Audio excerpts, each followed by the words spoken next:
Hello and thank you for joining me. I'm going to take you through today a beautiful sweet potato spiced soup, perfect for winter. So we're going to start by adding some olive oil to our stainless steel bowl.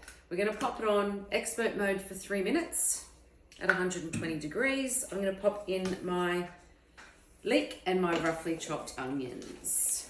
Okay, we're also going to pop in our paprika, cumin, coriander and a little bit of cinnamon and some fresh ginger, and we're going to fry that off. Next I'm going to add our sweet potato, carrot and parsnips. Then we're going to add our homemade vegetable stock and a litre of water. Then we're going to go into the cooking program, select creamed soup and let's get going. While our soup's cooking away, I'm going to prepare our beautiful Greek yogurt dressing with mint and coriander.